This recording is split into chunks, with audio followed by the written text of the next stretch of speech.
The following is a presentation of the iRacing Esports Network.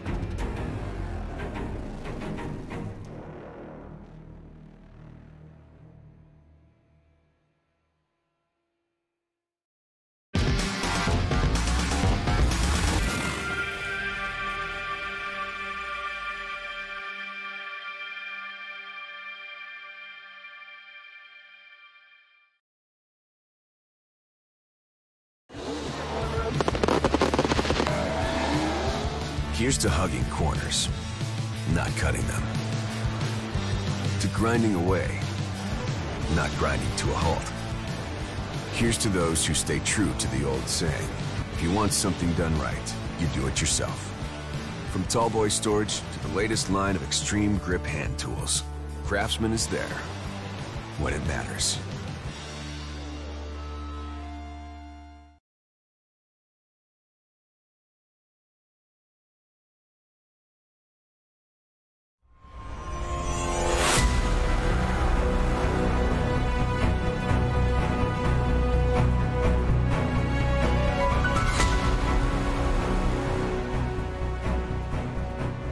"11 races have been run, and tonight we have the season finale of the World of Outlaws Craftsman Sprint Car Championship Series here live on the iRacing Esports Network and on Dirt Vision. Randy Cheneth, Cam Walsh, and Hugo Louis bring you all along for the action in this one tonight. Cam, it's been a fantastic championship. We already have ourselves a season champion that's been crowned, as Tim Ryan has enough points coming into this thing tonight that he could essentially just flip out of existence, and he still wins himself a nice little championship here at Charlotte. He is also absent tonight, so it's good for him that he has that little points buffer locked up, and he, even in his absence tonight, crowns himself champion.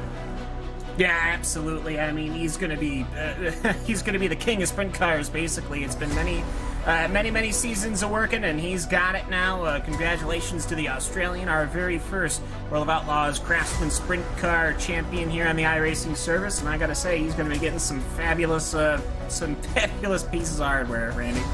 Yep, well, qualifying happens right now. We managed to get with Tim a couple weeks back because we knew he wouldn't be here in advance. Here's what our season champion had to say. We are stood by with our series champion of the World of Outlaws Sprint Car Championship Series, Tim Ryan from Altus Esports. Tim, I know that there was some bit of complaints at the start of the championship due to the race times not being great from those from Australia. You, though, from Australia, and you take victory in this thing. How's it feel to take home all those prizes here tonight? Yeah, cheers, Randy. I'm bloody ecstatic right now. It was a really tough race, that last one. I think I come back from... Yeah, I felt like I was starting back in Australia. I was that far back. But, yeah, it was a bit lucky. Didn't have any pace, but just managed to miss the carnage and get enough points to secure it. One of the big talking points in all the World Championships is how the cars change. It's one of the big things we talk about, particularly in the Peak Antifreeze Series Championship and the way updates affect that. You've sort of had both things coming at you in this championship thus far. Over the course of the season, there's been changes to how the cars work. There's been changes to how the tracks work as well. How difficult has it been trying to keep up on pace with all the changes that get slung at you drivers over the course of such a long season? Yeah, it was really tough, especially the way I like to work things. I like to pretty much work by myself and do my own stuff, so I've got to be on the A game. And yeah, it was when the cars change in the last few updates, I haven't been able to spend as much time due to my uni commitment, so it has been a bit of a struggle, but I just tried to put my best foot forward and do the best I can. Now, last question, a lot of prizes, of course. I know that there's a chance that you may not be able to make that trip out to Charlotte, unfortunately. Might have to miss out on your one-on-one instructional with Christopher Bell, and, of course, the fantastic trip that it could be going to the World Finals and being there for the banquet.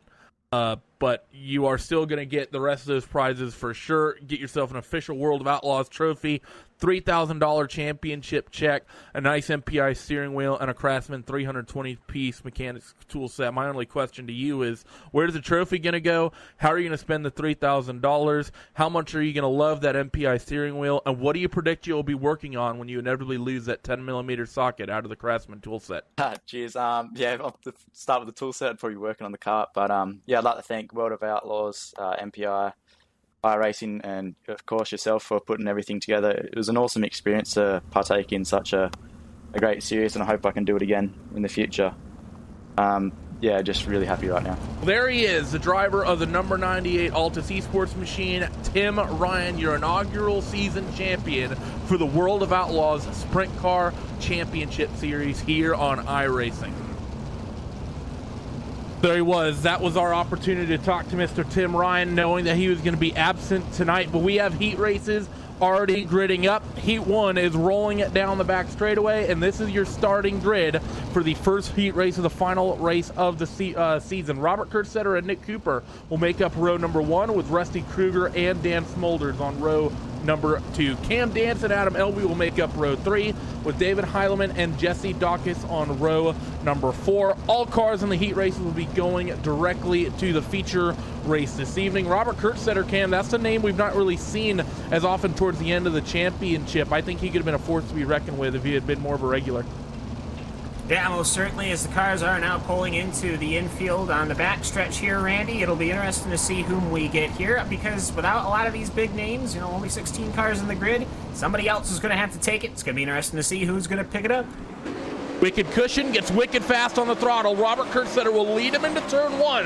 This 8-lap opening heat race, he's going to take to the bottom and slide up in front of the TTL driver of Nick Cooper. Bit of contact in the back, one of the teammates of Nick Cooper, I believe that was the 6 of Cam Dance, gets involved with an incident. Jesse Dawkins gets tagged up in that one as well. So an early incident on the opening lap here in heat race number 1, but out in front things are saying relatively single file, but Cooper's not letting Robert run away.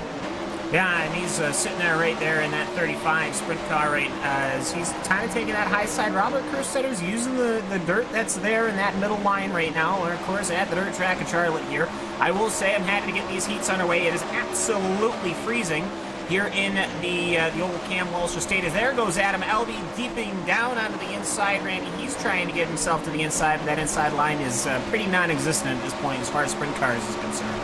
Yep, everyone's pretty much running the middle right now. The track's still relatively new. Nice tacky surface. Nick Cooper's right up against the wall, though. Kurtstetter is pretty much running that slightly lower lane, and Nick Cooper's now actually going to make a move, get underneath Robert, try to make something happen. They'll be nearly side by side as they cross your start-finish line, and slide job comes in from the 35 of Nick Cooper. Robert Kurtstetter turns it down low. He doesn't take that race lead back and slide right back up in front of the 35, so a lead change for a blink of an eye down the back straightaway, but Kurtstetter holds them off for now. As they come off turn 2, watch for Cooper to get the run, running that high line. They're going to be side by side through corners number 3 and 4, coming to the white flag. Nick Cooper has the race lead off of turn 4, but are they going to stay that way for the final lap? Cooper gets sent, little contact as he goes up the racetrack. They're also fighting for third behind, but we're going to watch this fight for the race lead as the 27 of Robert Kurtstetter will take it through corners number 3 and 4, and a big move from David Heileman behind means there's contact with the 211. Robert Kurtstetter is going to end up winning that heat race, followed by Nick Cooper,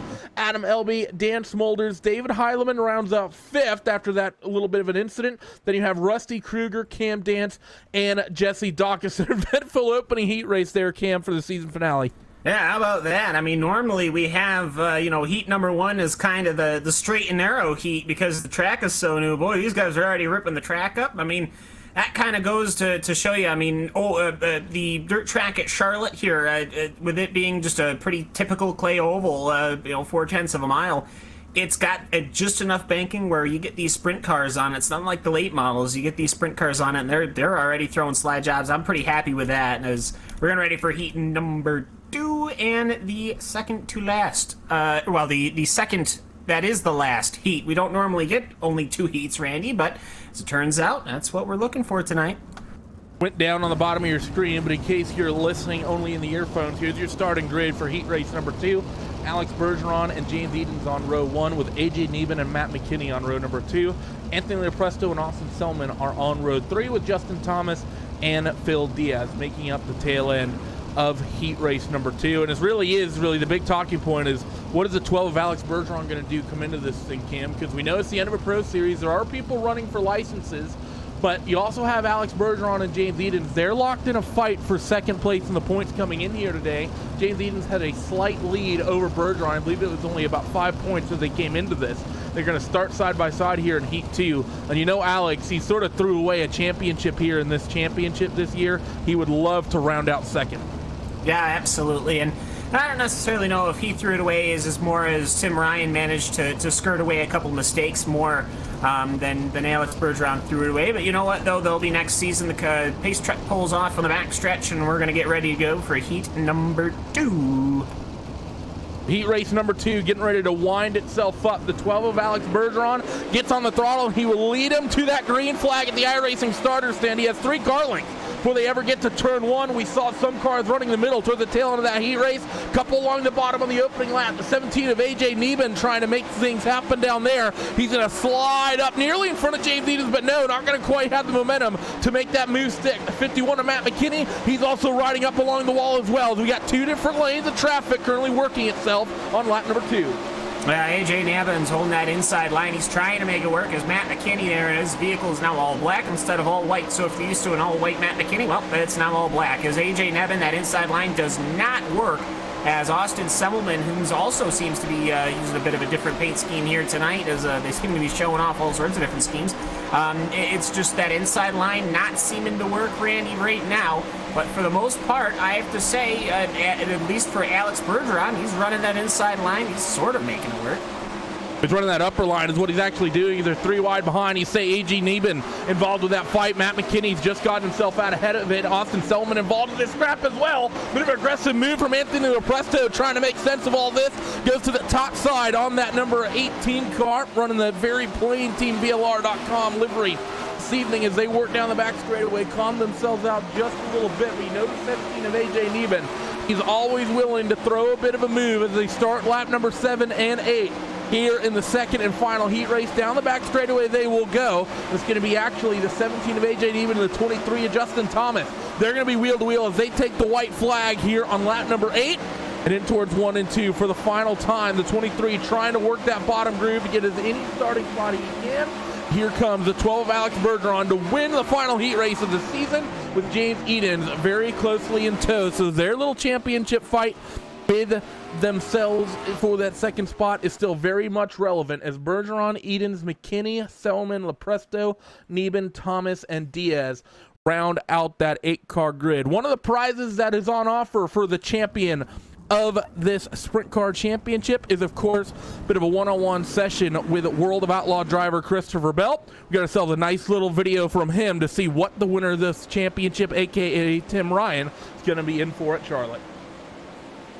Hey iRacing, I'm super excited to be a part of the first ever World of Outlaw Sprint Car Championship event this Halloween at the dirt track at Charlotte.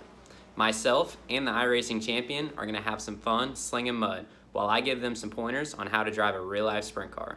See you at the track soon.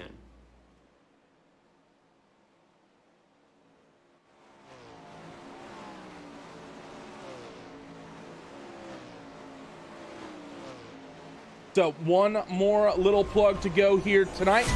We also have Series Director of Competition Tyler Hudson here from iRacing to do a quick word before we get this feature race underway. Tyler, it's been a long championship for these guys, a ton of prizes to run down. How's it been for you working as championship director with all the changes we've seen over the year and all the sort of names that have come in and out of the series?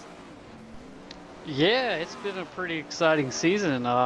It's crazy that all that hard work is finally coming to an end tonight with the championship night here with the World of Outlaws Sprint Car Series. But yeah, I mean, it's been a really good season. I mean, the champions get, both Zach and Tim get really cool prizes. This is as real as it gets. They get to go to the banquet in Charlotte there with the World of Outlaws banquet and get presented on stage with a trophy. One-on-one instructions with Clint Boyer and Christopher Bell. It's going to be a great time. We're really looking forward to it. Really excited about our partnership with World of Outlaws and where it's headed, and a lot of good things to come. MPI steering wheel. It's just, the list goes on. I mean, this is really crazy, like all the prizes and stuff that these guys get. It's really neat that we're a part of it. A ton of great prizes for all these guys. That's going to be very life-changing. Even just the experience get that to go to the World of Outlaws World Finals at the dirt track at Charlotte that first weekend in November, which is coming up pretty quick. So it's some quick planning they need to do. But of course, one of the other things we talk about towards the end of a World Championship, going towards the Pro Series, this being only the first time or the second time we're going to have the Pro Series format for these guys, but the first time we kind of go from that a season just happened to a new one. How many cars do you think we can expect for this championship in the late models going into next year? Well, this season will be a little bit different than last season. I mean, it'll be kind of the same format, but it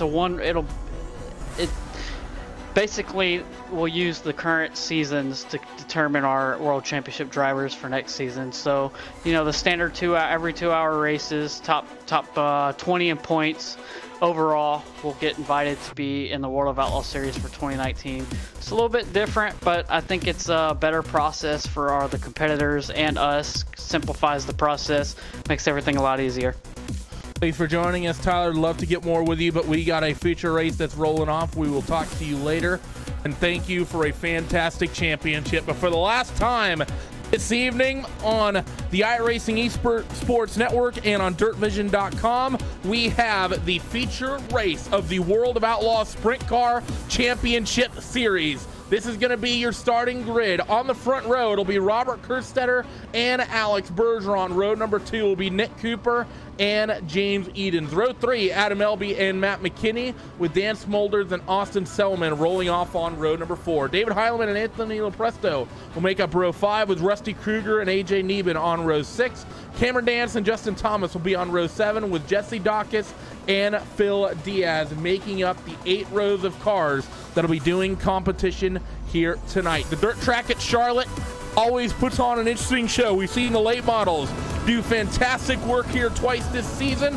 It's only the second time the sprint cars have done battles this year, and let's see what they're going to do. 30 laps under the lights here at Charlotte as they work themselves into turns 3 and 4. And for the final time, Robert Kerstetter will start the feature race tonight. We are green here at Charlotte for the finale at of the iRacing World of Outlaws Championship Series, and the 12 Alex Bergeron is trying to hunt down Robert Kerstetter.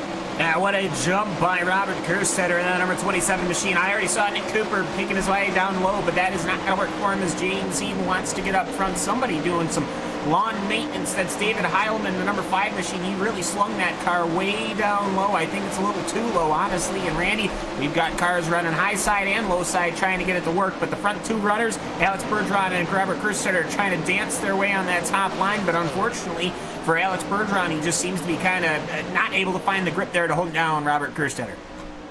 That's not going exactly the way Alex Bergeron would like, but in some ways it's going the exact way he would like him. Because by my calculations, he came in with just a several point deficit on that 52 with James Edens here, and I think the way this night has gone, as long as he finishes 1 spot ahead of that 52, he should end up second place in the championship. We see on the points right there, it was only a 5-point difference, and Alex has both out-qualified James tonight, and he outdid him in the heat race. So there's a couple of points to be had right there, plus a few points just finishing ahead of him in the feature if that's what he can do. I think as long as he can just do this and keep that 52 in the rear view, he should have second place locked up, as Nick Cooper is going to try to make it 2-spot differential. He tries to make a move on the 52. We're not going for him just yet, as we have a big incident. We're under yellow. I see the 23 and Justin Thomas involved. Yeah, and also Anthony Lopresto and Cameron Dance, they're going to finish out their season. Unfortunately, it looked to me like Justin Thomas, he got off the end of the corner where the banking kind of stops and the track level's out. That right rear just stuck, and that sent him to the inside line, and unfortunately, that's where Lopresto was, and Dance, a completely innocent bystander in this one. Yeah, pretty much. Justin Thomas, he was a little bit of tight coming off turn 4, nearly made contact with that outside wall, actually may have made contact with that outside wall with the right rear, and unfortunately Anthony Lopresto, as well as that number 6 car of Cam Dance, innocent bystanders in that incident, but I think both of them pretty much going to have so much damage they will not be able to continue, and that definitely seems to, actually that 6 car being a little cheeky, I think, maybe hoping he can keep it rolling. He's already scored a lap down though. But it's going to be the 27 of Robert Kerstetter. Yeah, it doesn't look that healthy. I think it would be against better judgment if he would keep that thing out there. It's never good. It's never good when you're in a sprint car rolling at slow speeds and you're fighting to keep it turning left. Yeah, I'm going to just throw this out there that perhaps caution number 2 is not that far away. Yeah, let's hope that's not the case, and Cameron realizes that that would not be advisable. The field gets ready to set themselves back up 2 by 2. Which one? Yeah, really. Lights are going to be back out on that iRacing safety truck. Already have 9 laps logged complete. Going to be 10 laps logged complete when they go back to green flag here. So things are going to be counting down relatively quickly. Can James Edens get a better bike, though, out of this restart and keep Alex Bergeron in check? That's going to be the big question as these guys roll through corners number 3 and 4. Where will the 27 get on it? A little bit earlier than last time, and he's going to cut off the nose, the 12 of Alex Bergeron. Can James Edens make something of this? He's going to go down low, going to try to slide both of them. That's not going to work out, and those two are going to make contact. James Edens somehow is going to hold on for 3rd place as well. And pretty much the entire field was like, oh no, we have to check up. He tried to throw another slider through 3 and 4. That didn't work either, so Bergeron's going to hold on to that 2nd spot, and Edens is now dealing with a very aggressive number 5 of David Heilman. They're making contact through 3 and 4 as David's currently up top on the preferred line. David Heilman, not a happy camper out of that one as he got caught in that one. He ended up doing a wheelie down the entirety of that backstretch there. That's your yeehaw for you. As David Heilman, that number 5 side, he's got the high side. He's going to keep it, and James Edens does end up having a yield as Austin Semlin also wants to get on board. Lovely Nerf bar shot. Now look at the crowd up behind them. They've got a massive group here as we are halfway done. The final race of the inaugural World of Outlaws Craftsman Sprint Cars Series World Championship. And I got to say, for Robert Kerstetter, well, he's just got a, that was the difficult part, was getting that restart done as the yellow flag is out. Yep, so we're going to get ourselves another caution on this one. Is that Jesse Dawkins I see well off the pace back of the field? Indeed it is. What happened to that number 75 car? Maybe a spin. Oh, and the 23 of Justin Thomas involved once again. It looks like a very similar incident, just tight along the wall, turn 3 and 4. This time a little bit earlier on the sort of exit phase of the corner. I think he actually got loose this time and actually pretty much just spun that car out. The 9 of Phil Diaz nowhere to go, and Jesse Dawkins, similar situation. Didn't really get out of that one. I think the 23 will be the only one with any serious damage in that one, though. The 9 and the 75 will keep themselves out there after relatively light contact with them. But talk about light contact, Cam, that 52 of James Edens, he didn't have a very hard hit when he was running with that 5 of David Heilman. But you look at how that's affected that car. He's gone from running 3rd or 4th. He's currently back down in 7th. It's all what happened to Howard Weaver in the late model a week ago after a bit of contact with Drew Hirschko. I think very similar situation might be happening here. A little bit of contact may have taken some of the speed out of that car. Well, I think this is more positional and speed. There's just so much speed in these things that you lose that momentum. You use that high side, low side momentum like with Kerstetter and Bergeron were able to run. That allowed Heilman to run in there. That allowed Elby to run in there. He got really stuck to the inside line. He had to do it, and Austin Selman really tried to muscle him out. Nick Cooper tried to muscle him out as well. So that might just be positional, and we'll have to see here as, well, for James Edens, if he wants to get that 2nd place prize, he wants to get some of that K-ish money, he's got some work to do because he's got Alex Bergeron starting outside Robert Kerstetter, and I will say, on the drop of the green, he was pretty close. On that last restart, he didn't really lose anything at all. Now this time, well, I wouldn't be too surprised if we don't see Alex Bergeron step right up behind that Nerf bar. Yep, I would not be surprised either as they're going to form themselves up 2 by 2, wait for that iRacing safety truck. Lights have gone out on the pace truck, so we should be seeing them go green this time by. We know that 12 of Alex Bergeron has traditionally been very aggressive on the restarts. We saw him steal a win in the late models on an aggressive restart at Lima Land. So let's see if he can maybe do it here. It'd be a great way for him to cap off the championship and just a little bit of bragging rights for him if he could bring it home. A little bit of contact before they ever go green. Alex trying to straighten up the run down the front straightaway, so hopefully no damage done there. The 5 of David Heilman, he's going to slot himself on the bottom, try to make something happen for P2. He's going to make contact, I think, just a little bit with Alex Bergeron. Alex throws the slider now on Robert. Going to just about get it done. Robert has to lift way out of the throttle, and the 12 Alex Bergeron has the race lead. Just under 10 laps to go.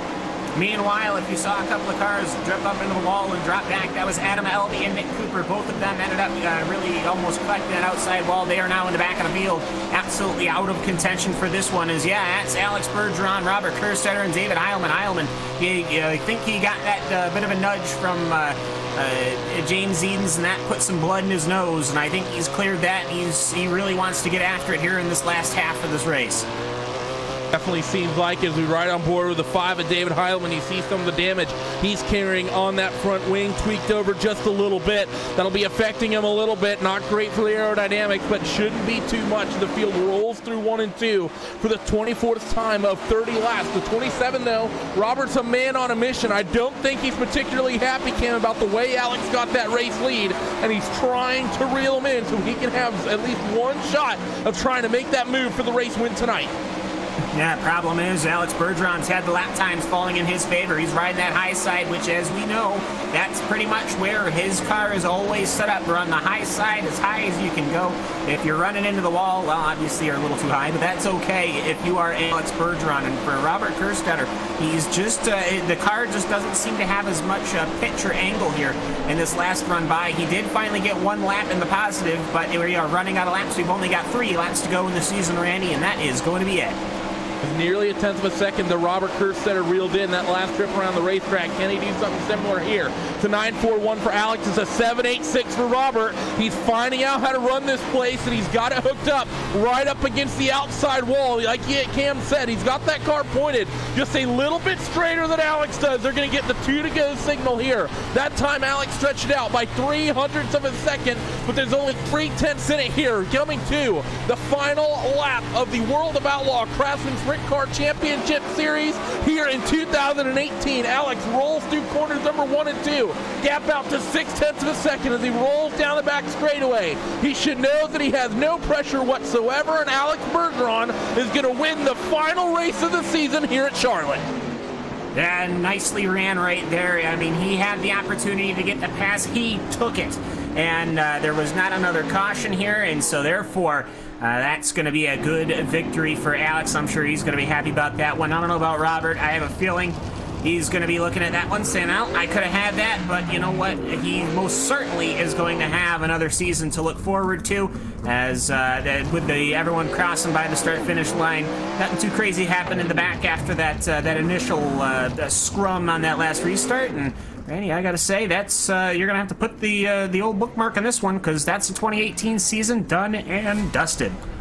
Yep, and Alex is doing a bunch of celebrating. Saw him do a couple of wheel stands. Maybe we'll see him in Monster Jam in the future years to come. Evan Pasoko can try to arrange that. But let's go down your race results from the season finale here at Charlotte. It was Alex Bergeron who took victory after 30 laps of action and should lock up second place in the championship relatively easily. Robert Kerstetter ends up P2 with David Heilman in third, James Edens fourth, and Rusty Kruger rounding out the top 5. Matt McKinney's in 6th, was Phil Diaz 7th, Jesse Dacus in 8th, Dan Smulders 9th, and now we get to the cars who pretty much had some horrible nights to close out the season. Nick Cooper rounds out your top 10 3 laps down as we get a little bit deeper in.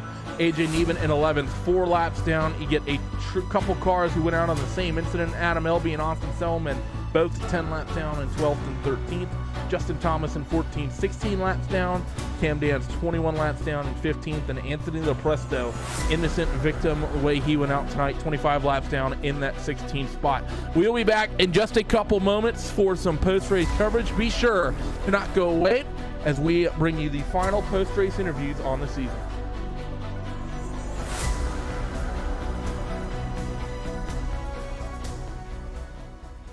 Did you know your DirtVision.com account gives you free access to our on-demand video library? From the DirtVision.com homepage, click on On-Demand Video near the top right of the screen. And from there, countless hours of World of Outlaws footage awaits at your fingertips. Watch every lap of the current World of Outlaws Craftsman Sprint Car Series season. Sheldon Hutton looking for a run. Dives low into turn 3, slide job! Sheldon Hutton, shield to the cushion. Johnson turns it back underneath him, but Sheldon leads lap 23.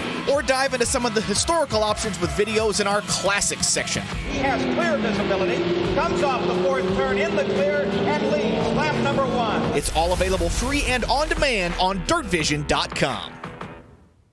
Courage at the mile. What part did courage play in this victory? Kinzer going into the corner, trying to get by Dale Waxo, makes contact. Hell of a lot, I'll tell you that right there. So many times, everybody had lost track. Look at how it shot up on the center track. Tell you what, that was some close races at a high speed. The World of Outlaws create memories for fans every night. Now share your favorite Outlaw moment on social media. Whether it was 1978, 1998, or 2018, we want to know, what's your Outlaw moment? Did you sneak into a victory lane picture? Get whiplash driving past a parking lot full of crews at work? Or maybe you simply got to meet your favorite driver in the pits after the races. Tweet it, Instagram it, just use the hashtag #MyOutlawMoment. You might even hear Voice of the Outlaws' Johnny Gibson share your memory at the track. Don't delay, start posting today. Let us know with My Outlaw Moment.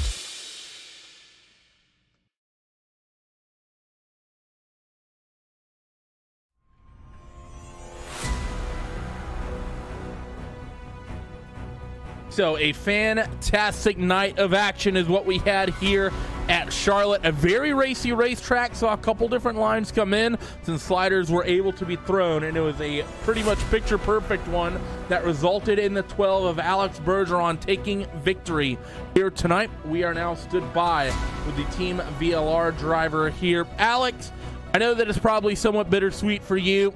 You sort of lost pace with Tim after a couple of bad races, almost back-to-back, coming into the last quarter of the season. But how does it feel taking home the last victory, the last race of the season here at Charlotte, which I believe pulls you even with Tim on 4 wins during the year? Yeah, for sure. It feels good. Sadly, we came short for a championship, you know. But, you know, we're just going to get better next year and have better races and try to put ourselves in a better position. Hopefully have some luck. And, you know, I'm very proud of her tonight. We had a good race, me and Robert. I used the cushion. It was good. I mean, it was treacherous. You know, I almost, you know, crashed, and, you know, I tried to be patient there, and, you know, I had an opportunity to do the slide job there, and I did it. So, you know, that gave us the win tonight. Now, talking about this race here at Charlotte, it was a pretty exciting one in some ways for all the wrong reasons. Last time we were out here, tonight it was definitely a lot cleaner, and the track seemed a little bit racier than it did a couple of months back. Talk us through the night here at Charlotte compared to the last time we ran here, just, you know, several months ago. Well, tonight was a night race, so it was different. The track was a bit different too because of that. So I think the top was the dominant tonight. Last time we were there, I think the middle was there too in turn 3 and 4, but tonight was on top, and, you know, I thought too that the top would be the best tonight. So, you know, I had my car to run the top there, and it was very good. You know, we got ourselves a few months of off season coming up. What's you looking at doing during that off season? I know there's a variety of private events that happen in the dirt community. From a variety of different points, not only in the world, but a lot of different cars being run sort of on the schedule for you in the next upcoming months before the next World Championship season kicks off in 2019. Well, definitely to run the UMP modifier race for you know, D1 RT, I think, next tomorrow night. Going to be 8 races, and then there's a lot of the races, sprint cars, late mile. You know, I'm just gonna be racing in those, and, you know, keep at it, and just, you know, be ready for next season. And, you know, like I said, have some luck next year and try to get both championship. I think in the championship I was the best driver in, you know, that round of 2 series, you know, in the top 3 in points. So that's very cool. You know, I'm very happy for that. But, you know, the rest, I'm just gonna keep practicing and, you know, be ready for next year and try to get both championship. Thanks for joining us, Alex. Who gets it done for that number 12 VLR machine? Well, thanks to VLR for the whole season. It was a great season. Thanks to Austin and Howard for setups and, you know, to help, and that was great. It's a great season overall. All my partners, newobi.com. Make sure to check them out online to get your apparels now. The sign shop at Kinney's, BK Designs for the paint schemes. I really appreciate it, Bob. Thank you. Their collective, their car racing, my rank, racingdude.com, Ultimate Dirt TV, and shout out to everyone watching tonight. I know Coleman Gulick and Todd Burkheimer are watching tonight, and probably Paul King as well. Shout out to Daniel Powell and Josh Wood and Garrett Robinson. Garrett's not there tonight in the spotter stand. You know, I think he doesn't have internet anymore, so, you know, sad for him. But, you know, shout out to him. He's been there the whole season for the box, and you guys for broadcasting, Dirt Vision, World of Outlaws, iRacing for putting this on. It's just a great show, and we'll be there next year. There he was, the 12 car of Alex Bergeron put on a fantastic championship showing all year long. He's going to come home second in the points and winning the finale here tonight. We also have on tap the third place runner of David Heileman. He stood by with Cam Walsh. That's right. We have the number 5 machine of David Heilman. He ended up coming home in third, David, after starting in 9th. There's a couple of cautions here at the feature race. There are only 16 cars, but you know what? You still had to work your way through. You still had to fight your way through that and a couple of hairy restarts. Take me through it. Hey, that race was just my whole season summed up into one. Qualifying like crap and finishing third. That was probably my seventh third place finish. So, yeah, it was fun. Wasn't really sure what nighttime track was going to do. Figured it'd be mostly top, but was able to squeeze in there on restarts and avoid a couple incidents. I know I got into Dan Smolders at the end of the heat. I tried to lift to let him get that spot. Wasn't worth wrecking a guy for 4th. But yeah, started 9th. I really wasn't sure what the track was going to do, but I'm just happy to come home 3rd. Was kind of hoping Alex and Robert might tangle up there, but we'll take it. I'm going to interject real quick, David, because I'm not sure if you even know or not. You've actually plucked 3rd away from James Eden, so Cam, you can take over there. Yeah, I was about to say, it looks to me, at least, I'm pretty confident this counts drop weeks and everything, but it looks like you might have eked out by some 3 points James Eden's for 3rd position. So with his good 3rd place finish here, you managed to indeed finish in 3rd place. Like I said, man, story of the season. I was keeping track of points at the drop week. I knew I actually had James by a couple, and I was nervous after, he got points in heats.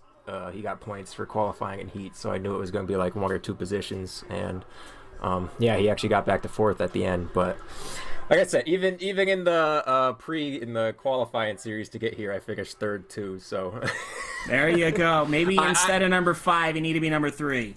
Hey, I was the top finishing American, so I guess we could be proud of that. Fair point. There you go. That's how you look at it that way. See, that's the positive spin we need. But either way, just a fantastic job. I saw you after one of those restarts, James Eden's or somebody got into you. You managed to do a front stand pretty much through the entirety of the backstretch there. You didn't let off at all. I was really, really worried that was somehow going to spawn like a 15-car incident, but you managed to keep it under you, and you got it back on all 4 wheels, thankfully, and you ended up finishing a good race. Yeah, James got a little sideways, and I bumped him and let off a little bit. Then LB just gave me a really good shot in the backstretch, and I was just, trying to get ahead of everything at that point. Well, there you go. And, you got a 2019 season to look forward to. You've punched your ticket, top finishing American, because I guess that means something. We gotta come up with something, right? So, David Heilman, 3rd in the points overall. Who do you want to thank before we let you go? Yeah, just big shout out to the guys at Team VLR. I think we got 2nd, 3rd, and if, I don't know, Austin got in that trouble. I think he got 5th, maybe. He might have held on to that. Yeah, 5th. Awesome. So that's 3 in the top 5. To even think I'd be where I was, especially after week 1 when I only had 1 point because I finished dead last like everybody. The finish top 5 and to see the improvement I had all season, it's just proud to carry this momentum, hopefully to 2019, and maybe we can qualify better.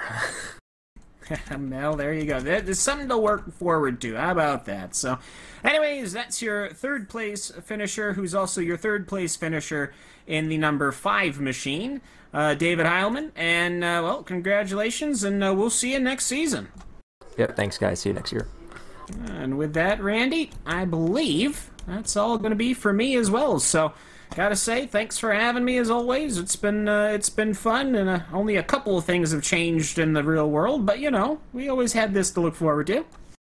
Yep, always something to look forward to as we take a peek at the final championship standings on the 2018 season of the World of Outlaw Craftsman Sprint Car Championship Series. You see the confirmation right there that Tim takes home that championship and all the fantastic prizes that come along with that, the fantastic opportunity to swing on down to Charlotte for the World Finals as well as the World of Outlaw Banquet. Hopefully he gets the ability to do that coming from Florida. I'm hearing that they may have some troubles based on some work and university issues, but I'm hoping that's not the case. It'd be a fantastic opportunity for him, as well as getting some one-on-one instructions with Christopher Bell, going around the racetrack, get himself some VIP tickets to the entire event, pit passes, be the honorary starter, and a flagger for the race. But of course, regardless of all that, he still gets an official World of Outlaws trophy, $3,000 championship check, as well as any money that he's based on what he's won throughout the season, a Craftsman 320-piece mechanics tool set, an MPI steering wheel, and of course, being able to label himself the very first champion of the World of Outlaws Craftsman Sprint Car Championship Series from 2018. We would like to thank everybody for tuning in and making this championship possible all year long. All the sponsors that helped out over this long inaugural season, both for the late models and for the sprint cars. Of course, promos over to iRacing for everything they do to make the championship happen, the World of Outlaws as well as Craftsman. Huge shout outs to MPI for putting in what they have done over the course of this championship for prizes. And of course, huge shout outs as well to Mr. Christopher Bell and Mr. Clint Boyer for giving up some of their time to give a couple of our champions a potentially once-in-a-lifetime opportunity to rip up the 4/10 of a mile dirt track at Charlotte. Thank you to everyone for tuning in all season long. Huge shout outs to Cam and Hugo for working these all season long alongside me. And we hope to see you in what will be a very fun 2019. Do not check out just yet, though, as we still have 2 more world champions to crown.